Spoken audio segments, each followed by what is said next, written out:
Depending on your definition of content creation, I've been making content for somewhere in the vicinity of 14 years. From writing to animating to live gameplay commentary, despite lacking the talent and creativity, I always enjoyed creating. The channel you're seeing right now is one of many I have made in the past decade and change, however, it is the only one that has ever seen any level of success. Though all of that experience has now been reduced to a single thing: Overwatch. The story type content I make to date is the apex of what I've achieved as a creator, and while the evolution of my channel is not complete, and as much as I'm still a small nobody in the grand scheme of things, I figured that some of you guys might have some burning hot questions that you can't wait to find the answer to. How do I avoid getting burned out? Am I planning to play games other than Overwatch? How long does it take to actually make a single stories episode, and whatever happened to Sea of Thieves? If you are one such person, this video is absolutely for you. So without further ado, let's get right into it.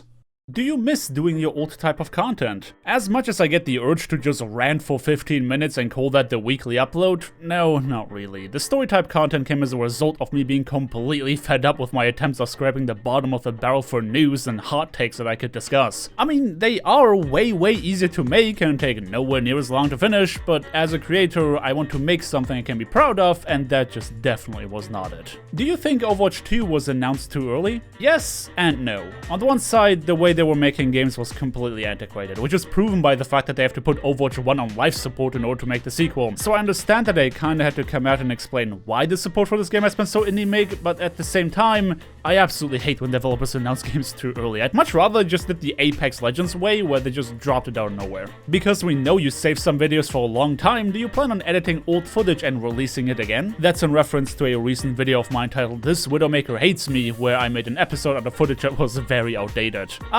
Actually, I do that all the time to some degree. Whenever I get more than one good match in a session, I record the footage and just keep it on my hard drive. So the gameplay you see is usually at least 1 week old, but it can go as far as a month or two. Though for the time being, I've completely exhausted my entire backlog of footage, so there's that. If you didn't do YouTube, what job would you have? So before I started YouTube, I was working 2 jobs as an event manager throughout the week and a stagehand during the weekends. I didn't exactly love that job, but I suppose if I had to quit, I'd probably go back to doing that because it's what I have the most experience with. What is your favorite game besides Overwatch? My favorite game of all time is Tales of Symphonia, because it holds a lot of sentimental value to me. It's a long story, so I'm gonna give you the TLDR. Essentially, that's the game that kickstarted me teaching myself how to speak English, because the English classes at school were downright useless. Also, it's a great JRPG with fantastic English voiceovers. Do you play other games outside of Overwatch? Yes, of course I do. What I play is ever-changing. I just recently finished all the bosses in Valheim after 150 hours, and in general, I really enjoy survival games. I also used to play a lot of World of Warcraft before they completely ran that game into the ground. Classic WoW was absolutely phenomenal. I no-lifed that for like 3 months, though I'm not sure if I'm gonna play the Burning Crusade. I occasionally play the Elder Scrolls Online, which is a really fun MMO, and right now I'm trying to be Yakuza like a dragon, though I rarely get around to actually playing that. Do you ever get sad over the fact that there are not that many Overwatch creators left, and do you think of changing the game you play? Obviously, it has not gone over my head that a lot of Overwatch creators are leaving for Apex Legends. Yes, it does make me sad to see them go, as it makes me sad to see Blizzard just letting this game wither away, but at the same time, I'm really happy for everyone who can successfully make the switch from Overwatch to Apex. Hard switching games is one of the scariest things you can do in this space, but it is also one of the best things that can happen to your channel when you do it successfully, because you get to span your wings as a creator, expose your work to a whole new audience, and grow your presence as a result. Don't take my unwillingness to swap to Apex right now as a loyalty to Overwatch though. If I enjoyed playing Apex half as much as Overwatch, I would have already tried to make the switch like yesterday. I played Apex for about 450 hours at launch, and I revisit it from time to time, but it just doesn't give me that same feeling. As in, I don't see myself playing that game for hundreds of hours more at this point. Maybe a future update can change that, and I have not played the 3v3 arena mode yet, but that's how I'm feeling right now. Hey, it's me, Editing Cliff, just intervening really quickly. I have since tried out that 3v3 arena mode in Apex, and I'm definitely trying to see if I can turn that into a video, so stay tuned for that. But the moment a game comes out that's getting me excited as much as Overwatch did at launch, you know I'll be trying to make moves. Why you know Sea of Thieves? You know, for a series that really did not do well on my channel, I'm amazed over the amount of comments I'm getting to bring it back. So truth be told, the intention was to make the Sea of Tales a 10-part series with the climax being my ascension to pirate legend, but there are a few reasons why I stopped. I actually still have the footage to make those episodes, but at the time, YouTube was really not taking kindly to me uploading these videos. Essentially what happened was that every time I uploaded an Overwatch video, I would lose a bunch of subscribers that came for Sea of Thieves and vice versa. That resulted in me always losing subs for every single upload, which in turn probably made the algorithm think that it's my content that's the problem. I was losing discoverability on the platform, which cost me a lot of views and as such a lot of revenue. That isn't the first time that happened, which is why I'm trying to upload videos on games I'm planning to cover in the long term, though it creates a lot of frustration for me because I would love to just make a one-shot episode on Valheim, for example, but I already know it's not gonna get a lot of views, and if it does get a lot of views, I'm expected to keep covering it when honestly I have no intention to do so. Am I planning to play Sea of Thieves again? Absolutely not. But would I like to finish that series on my channel? From a creative perspective, yes, but from a business perspective, once again, no. How to avoid Overwatch burnout. Right now, I'm trying to metagame Burnout. Having played this game since launch, I've been burnt out many times in the past few years, and knowing that Overwatch 2 is still nowhere near finished, it's important for me to not burn out so I can continue making content. For me, that's kind of easy. I just play the game as little as possible. I'll be logging in twice a week on Saturday and Sunday to try and get some footage for content, and then I'll be spending the week actually making that content. I stopped playing it every day because if I did, I would get so sick and tired of the fact that we're not getting any new updates that there's no way I would last until Overwatch 2. And by not grinding it endlessly, I never played enough to actually get tired of it. It's probably not the answer you wanted to hear, but the best thing you can do when something is burning you out is taking a break from it. And when you're like me and you can't afford to take a break, try to limit your exposure to it. How long do you usually take to edit one video? From the moment I have the footage for a video, it takes me at least 4 days to come out with a finished episode. In my attempt of mitigating burnout, I usually spread the work across 5 to 7 days though, and sometimes I have really big episodes and that actually takes a whole week to make. That's by choice. I could do it faster at the cost of quality, but I just chose not to do it. How do you get a video idea? I'm always playing the game with the mentality that any match could become an episode. I'll do things I probably shouldn't in an attempt of making things more exciting, even if playing it more safe means I'm more likely to win. So I try to instigate rivalries, I play more aggressively than I should, sometimes I focus on particular players and heroes, all that kind of stuff. By the time the match is over, I usually already know if it's good enough for an episode or not, so I just go into the replay and start recording. If you had the chance to be an Overwatch Pro, would you? Absolutely not. You could not pay me enough to try and become a pro player. That's like an express ticket to Burnout City. I much prefer playing games for fun than for the sake of die-hard competition. What made you want to get into Overwatch? I've been playing FPS games for a really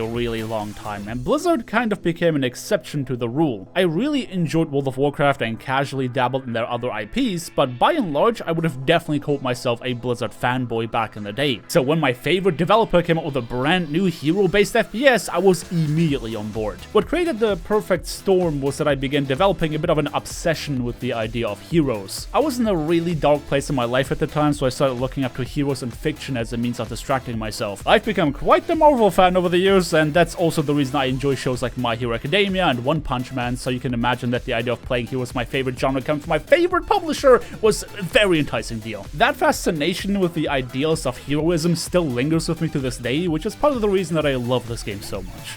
Have you thought about streaming Overwatch or another game? So, disregarding my glaring ISP issues, I actually really don't enjoy streaming Overwatch. To me, being a streamer means I either have to be entertaining or I have to be really good at the game I'm playing, and I just feel like I'm neither. I get frustrated when doing poorly on stream because I feel like I'm wasting people's time when they watch me, and that makes me really not enjoy streaming. If I ever get my internet problems fixed, I could probably see myself streaming other games, but Overwatch makes me too angry too quickly as a result of my own incompetence and inability to be entertaining without a script. Do you ever feel disappointed when variety videos don't do as well as your Overwatch videos? Honestly, that is something that just never stops to sting. Ultimately, I make content for it to be seen and enjoyed, so whenever a video doesn't do well, it makes me feel like I failed miserably. Do you think smurfing is a real problem when it comes to new player retention? Short answer, yes, undeniably. I have literally seen it happen myself, where somebody was trying to game up for the first time during a free weekend just to get spoiled spawn camped by a Genji Smurf, and to them, that was enough to never give this game a thought again. Smurfing, in part, is a broad symptom of the issue that is a lack of content. How often do you see streamers do this unranked to GM garbage because ranked is getting stale and they don't know what else to do? I feel like Smurfing could be mitigated at least a little bit if the game was properly supported. But if you give really good players nothing to do, they will eventually resort to making their own fun, and pub stomping just so happens to be one such thing. Which My Hero Academia student is your favorite? In general, I'd probably go for Shinzo from General Studies, but if we're talking about 1A in particular, my vote is gonna go to Bakugo. Deku is just the wasted potential of the movie. You could have done a lot of cool stuff with an analytical character that is suddenly given superhuman strength, but instead he's now the guy that punches and kicks things, and if that doesn't work, he just punches and kicks things even harder. It's honestly become really lame. If you could change anything about Overwatch, what would you change and why? Disregarding the challenges that occur in game development, if I could magically will something into existence, I would be changing most of the hitboxes in the game. I would make it so, at least on the PC version of the game, the hitboxes of projectiles and characters are much closer to what they appear to be, because I'm so freaking tired of getting logged around corners by abilities that didn't even touch me. What do you think about the future of Overwatch? So I'm less afraid of the trajectory that Overwatch is taking than the trajectory that Activision Blizzard is taking. What we have seen of Overwatch 2 at BlizzCon was honestly really cool, but as a company, they just keep making worse and worse decisions. I mean, anyone follow the leaks around microtransactions in classic BC? You know what I'm talking about. They killed Heroes of the Storm, they are milking Hearthstone, they ruined retail WoW in my humble opinion, and it seems like now they want to ruin classic WoW as well. So if anything is gonna ruin Overwatch, it's not gonna be the fact that Jeff Kaplan left, and it's not gonna be Aaron Keller. If anything, it'll be some stupid decision coming from Activision, and that's what worries me.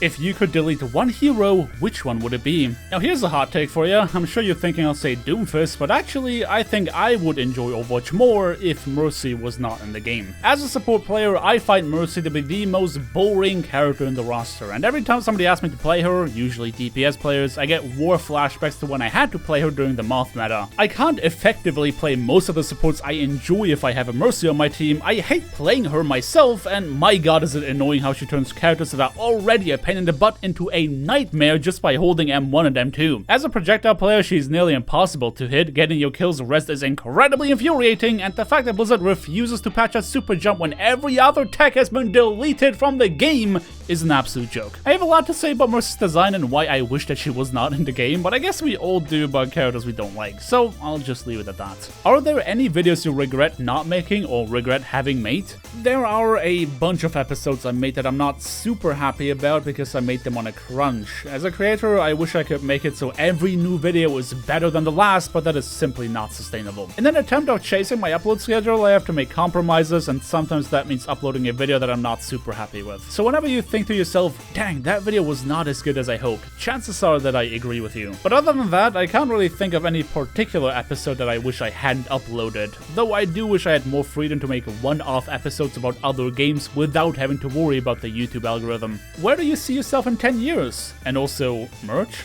Hopefully I'll still be making content. This is honestly the only occupation I ever felt strongly about, so here's hoping that I can continue growing the channel to make this whole thing work. As for merchandise, that's a bit more complicated than you'll probably imagine. As a small creator, I have absolutely no pull in negotiating any terms for pricing. It would just be some cheap image printed on a generic item like a shirt or a mug. It will probably be way overpriced, and I would probably not make a lot of money off of it. Though the biggest problem is that I don't really have any sort of consistent branding or catchphrases or whatever that I could put on merch in the first place. Despite doing this for so many years, I'm still trying to find my style, and you'll probably see many more iterations of this channel and its content before I sell any kind of merchandise. How do you feel about Jeff Kaplan leaving Overwatch? Personally, I do not believe that to be as big of a deal as people make it out to be. For me, the proof is always in the pudding, and really, what did Jeff have to show for himself in the past few years? We've all been complaining about their anemic support for years, and all that happened under Jeff Kaplan's leadership. I'm not saying it is definitely his fault, but as game director, the responsibility will fall on him one way or another. I just don't know that it was beneficial to the game to have the game director also be vice president of Blizzard Entertainment, because to me, that smells like he was way too busy to really give the game the attention it needed. All of that is speculation, of course, but I don't have any reason to distrust Aaron Keller as much as I don't have any reason to praise Jeff Kaplan, so ultimately, we'll just have to wait and see. And that's it for today. 22 questions presented by the community and answered by yours truly. Of course, there were many more I could have picked from, but in the interest of not blowing up the length of the video, I decided that this should be enough. If you have any more questions for me, do leave them down in the comment section below. I'm usually fairly active down there within the first 24 hours of my videos publishing, so the best chance to have your question answered is right after I publish an episode. Anyway, I hope you guys enjoyed this video, and if you did, do let me know by dropping me a like on your way out. Consider subscribing if you want to see more, and definitely ring that bell icon to not miss out on my next upload. I hope you guys have a fantastic day, and until next time, peace!